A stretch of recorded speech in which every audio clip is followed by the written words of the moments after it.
जैसा हमने देखा, एनवीडिया का स्टॉक आज काफी गिर गया है।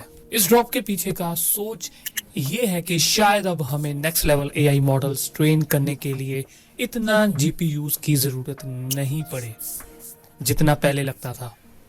अगर बड़ी रिसर्च कंपनीज सिर्फ 5% टाइम और कॉस्ट में एआई मॉडल्स ट्रेन कर सकती हैं और फिर भी 01 के लेवल का रिजल्ट्स पा रही हैं, तो लोग इतने जीपीयूज क्यों खरीदेंगे? इसका रिपल इफेक्ट स्टॉक मार्केट पर दिख रहा है। इसका इफेक्ट ये भी देखा गया है कि मेटा, गूगल और ओरेकल और बाकी बड़ी टेक कंपनीज के स्टॉक्स ड्रॉप हुए इसकी वजह से। जो इसे और भी फैसिनेटिंग बनाता है वो ये है कि डीप सीक बेसिकली इस कंपनी का एक साइड प्रोजेक्ट है। हंसियो के एक ट्वीट के हिसाब से जो कंपनी डीप सीक को ऑन करता है वो एक क्वांट कंपनी है जो लोग काफी साल से साथ काम कर रहे हैं और इनका मैथ बैकग्राउंड टॉप नॉच है। इनके पास ऑलरेडी जीपीयूज काफी ज्यादा क्वांटिटी में है ट्रेडिंग और माइनिंग पर्पसेस के लिए। डीप सीक उनका एक साइड प्रोजेक्ट है जिसमें ये अपने जीपीयूज का मैक्सिमम यूटिलाइज करने की कोशिश करते हैं। जीपीयूज जो इन्होंने क्रिप्टो इन्वेस्टमेंट्स और क्वांट ट्रेडिंग के लिए लिए थे वो ज्यादा पावरफुल निकले जितने इन्हें जरूरत थी, तो इन्होंने उन जीपीयूज को अपने एआई मॉडल्स ट्रेन करने के लिए यूज करना शुरू कर दिया।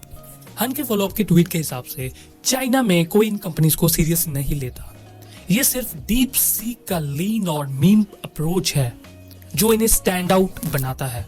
हन का कहना है कि चाइनीज एआई कंपनीज वैसे ही हैवी मार्केटिंग पर डिपेंड करती हैं जैसे अमेरिकन कंपनीज करती हैं। काउंटर पार्ट्स के कंपैरिजन में मुझे लगता है कि एनवीडिया रिकवर करेगा।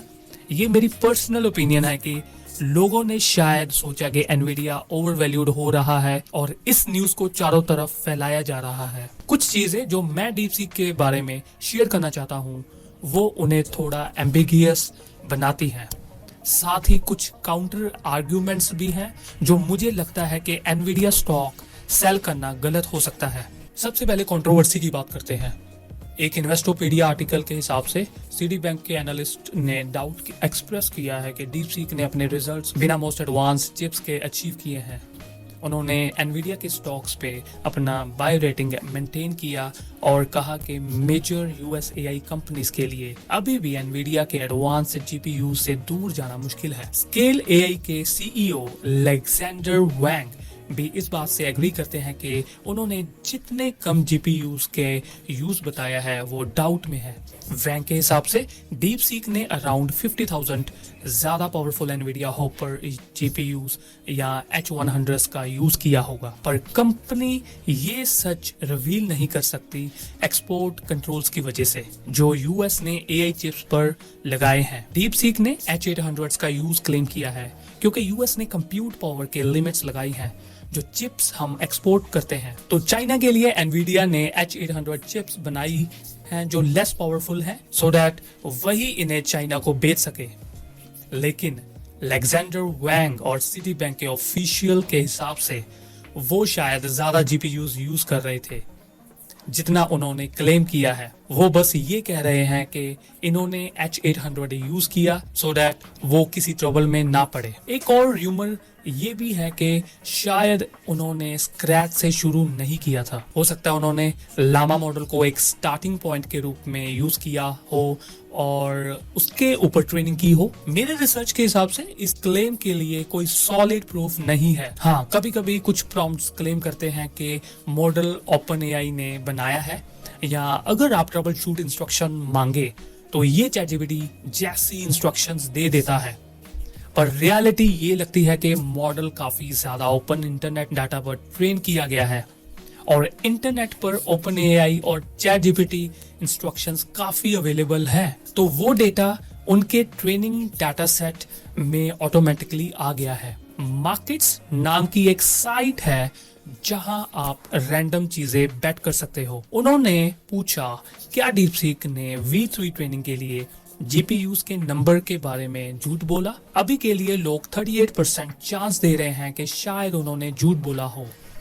मतलब ज्यादा लोग नहीं सोचते कि उन्होंने चीट किया, पर अभी सब लोग बस डीप सीक के वर्ड्स पर बिलीव कर रहे हैं क्योंकि अब तक कोई रिसीट्स या प्रूफ सामने नहीं आया है। मैंने ओवरऑल थॉट्स के एक्सपोज में समराइज किए हैं। लोग बोल रहे हैं कि डिप का रीजन ये है कि अब मॉडल्स को कम कंप्यूट पावर के साथ ट्रेन करना पॉसिबल है और ये एनवीडिया के लिए अच्छा नहीं है।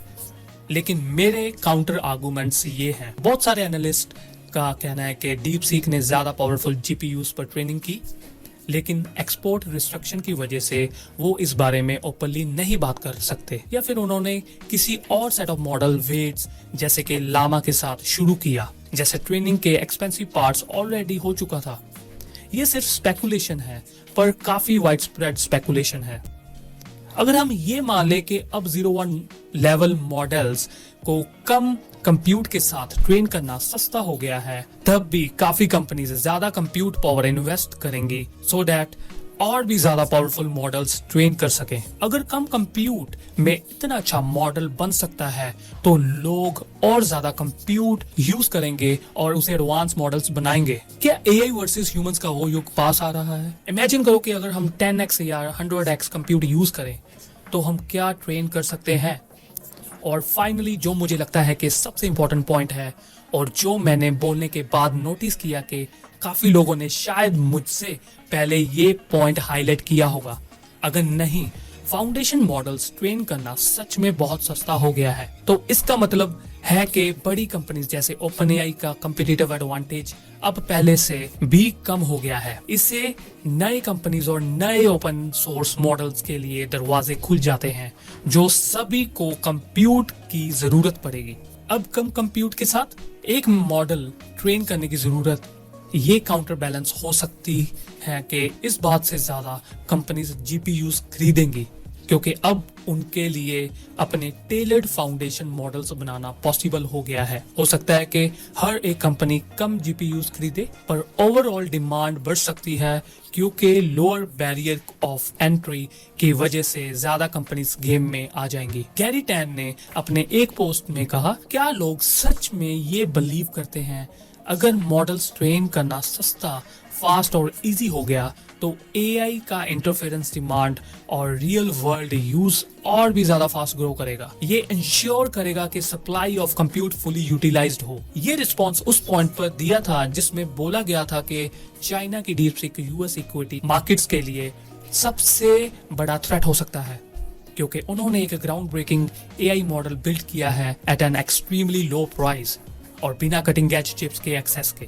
सत्या नडेला माइक्रोसॉफ्ट के सीईओ ने भी यही पॉइंट हाईलाइट किया। जैसे ही एआई ज्यादा एफिशिएंट और एक्सेसिबल होती है, हम उसका ज्यादा यूज देखते हैं। अगर हम विकिपीडिया पर जेवंस पैराडॉक्स देखें तो ये कहता है कि जब टेक्नोलॉजिकल एडवांसमेंट्स किसी रिसोर्स और को ज्यादा एफिशिएंट बनाती है तो उस रिसोर्स का एक सिंगल एप्लीकेशन के लिए यूज कम हो जाता है, क्योंकि उस रिसोर्स का कॉस्ट गिर जाता है, ओवरऑल डिमांड बढ़ जाती है और total resource consumption actually rise कर जाती है।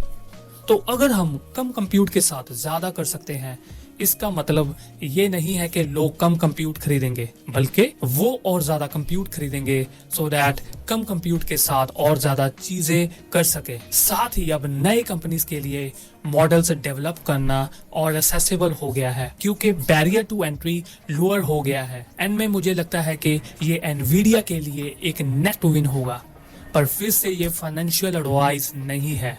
तो जो कुछ मैं कह रहा हूँ वो मेरा पर्सपेक्टिव है। आप लोगों का जो पॉइंट ऑफ व्यू है आप मुझे कमेंट सेक्शन में बता सकते हैं। मैं बस जो रिसोर्सेस मुझे मिले हैं उनके एनालिसिस करके आपके लिए पजल पीसेस जोड़ रहा हूँ। एआई रिसर्चर्स पर और वीडियोस के लिए शेयर करें, सब्सक्राइब करें।